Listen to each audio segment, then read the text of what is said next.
What is the root cause of the war between Israel and Hamas? Take a look at this clip over here with Bill O'Reilly and Mark Levin talking about the root of the issue.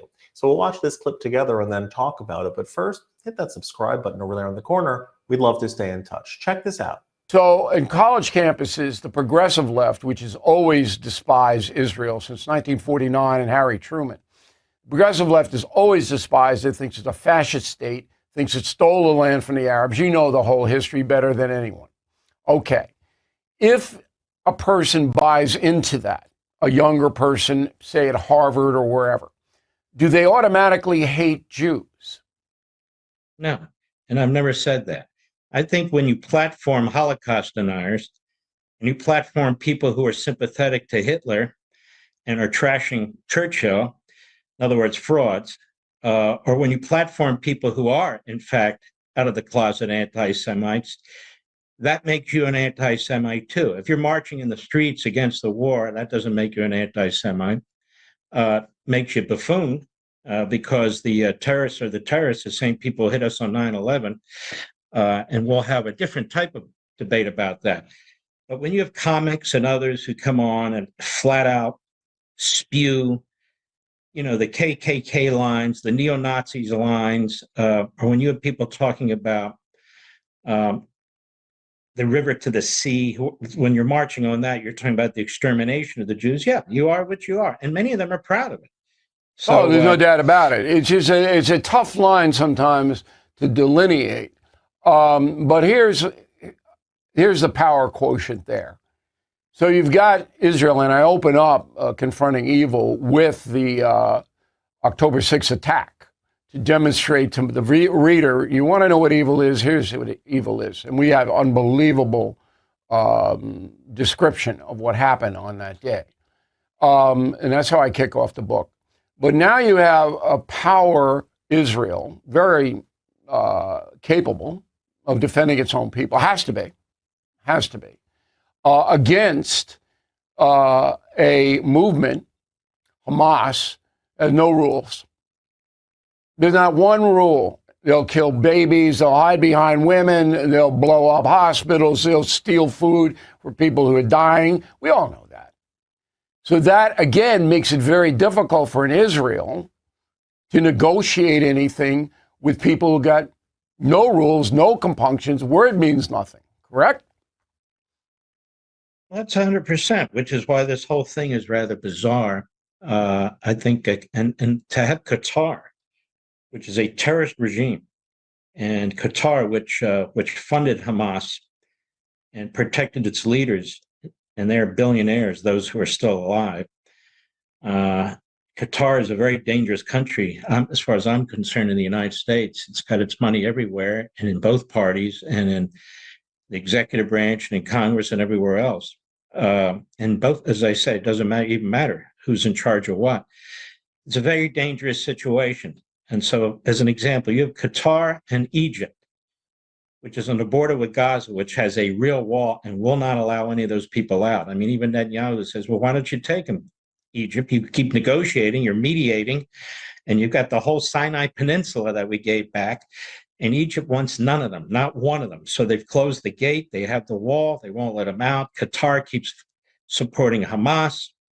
It used to do it openly. Now it does it behind the scenes. And those are the mediators. Those are the people negotiating. And so it's a very strange thing. Bill, what I see here is more of this Marxist model, this oppressor oppressed. And the media in Europe and our country, and even some in Israel, have turned Israel into the oppressor. Why? Because Israel can actually defend itself now. Israel needs the equipment. It's a tiny country, 9 million people. It doesn't have massive industry, but it's got massive technological know-how. And it's got warriors who are willing to fight because they know the alternative is death. And so all their people, they fight. They come out of the cafes. They have to go wherever they go. But you're right. The idea that you negotiate with terrorists as if they're it's terrorists. Crazy. They're called terrorists for a reason because they don't believe in rules. But you have to. And to Trump's credit, he has neutralized Qatar a bit. And it's the way he operates. I don't know what his personal feelings are about it. I don't know if he has any.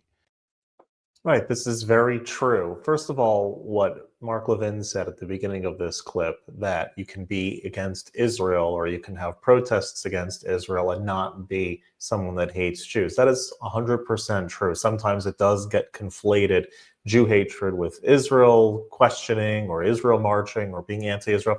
They aren't necessarily going together.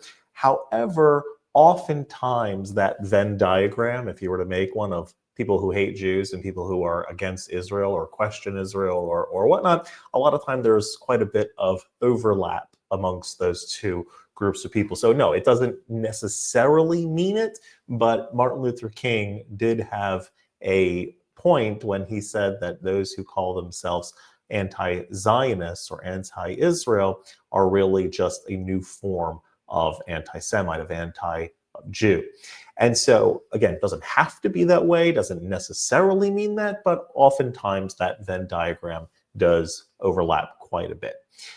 What is being talked about over here as far as Hamas being the only enemy in this situation and in this conflict, that they are the bad guys, that they're the ones that are not abiding by international law or not fighting the way that you're supposed to fight. They're the ones that are breaking all of the laws, yet world opinion somehow looks at them in a different light or looks at Israel as equal contributors in this is mind-boggling. Israel is fighting an impossible war no matter what Israel does. Israel could feed their civilians. Israel could send flyers out warning people that they are going to be blowing up a building or attacking a building or whatnot, to evacuate. They can give calls and do everything possible. They're fighting an impossible war, and the media and other sorts of international organizations are always going to find fault in what they do and call them out as being the bad guys. And what Mark Levin touched on over here, calling it this Marxist mentality, because in the Marxist mentality, for those that are unaware, in the Marxist mentality, there are really two types of people. There are oppressors and the oppressed. And the way that you can distinguish between the two is based on success. If someone or an individual or a country is successful or perceived as successful, they are by default an oppressor. They got that way by oppressing others. And if you are not successful, doesn't matter any other factor, no other variable matters, doesn't matter it was your own choices and so forth, doesn't matter if you're not successful, it's because you were oppressed by someone else. There's only oppressors and oppressed in this world. That is the Marxist worldview. And so Israel and the Jewish people are seen as successful, and therefore, according to this faulty viewpoint of the world, they are seen as the oppressor. And meanwhile, the Palestinians or many in the Arab world are seen as unsuccessful. Doesn't matter that they elected Hamas, doesn't matter that a lot of it's based on their own choices, and so forth. They are not successful, therefore they got that way because they are oppressed. This vision of the world is obviously not true, but it is part of the motivating factor of what guides many people, especially on the far left around the world, to sympathize with what they think of as the underdog in this situation. Not to mention the Arab world, how large it is, how many Muslim countries there are, how many Arab countries there are, the multitude of people that are across the Middle East that fall into that category. And then you have itty bitty tiny little Israel, is blamed for not only all the problems in the Middle East, but all the problems around the world. Then you start wondering, well, maybe there's more to it than just being critical of certain Israeli policies or that the IDF has. You start wondering and questioning, maybe there's something more to this, to assign this small little sliver of land and small little group of people for all of the world's problems. That's really what they're getting at over here in this discussion. And it's a worthwhile discussion to have. And this was just a part of it. And if you like this content overall, hit that subscribe button over there in the corner. We'd love to stay in touch. Take care.